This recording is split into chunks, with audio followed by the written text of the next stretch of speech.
Wala raw gagawing investigasyon o pagkalap ng ebidensya ang UN Special Rapporteur na si Agnes Callamard na narito sa bansa. Wala rin daw siyang balak na mag-reach out kay Pangulong Duterte o sa gobyerno. May ulat on the spot si Salima Refran. Salima?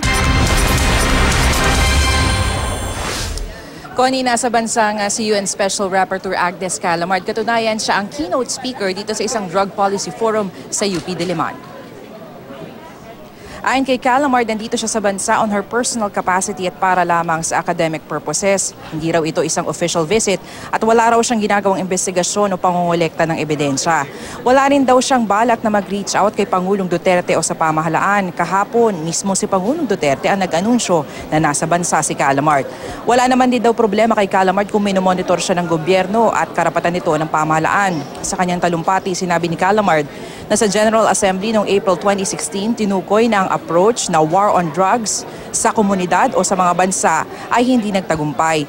Sa joint commitment to effectively counter the world drug problems, sinabi na mas mabuti at mas mainam na paraan para sugpuin ang problema ukol sa illegal na droga. Ito raw ay ang paggamit ng scientific at evidence-based approach at ang pagtingin sa illegal drug problem bilang isang health issue. Pangkalahatan, mas nakalalala raw sa problema ang mga badly thought out at ill-conceived na mga policy. Ilan lang din daw sa mga epekto nito ang mga pagpatay, mapa-extrajudicial killing, criminal gangs o vigilante killings.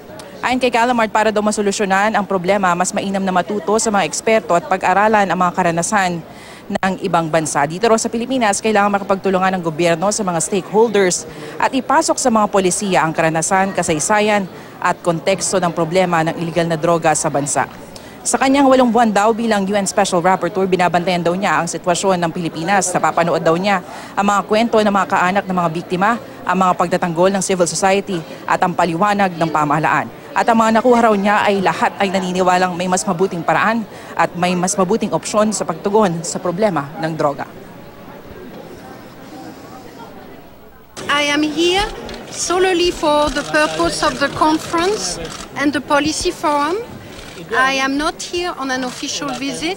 I am here in response to an invitation to participate to an academic conference. Connie, hanggang bukas nga ay dadalo dito sa Drug Policy Forum si Callamard. Yan ang latest bulaga dito sa Quezon City. Connie? Maraming salamat, Salima Refran.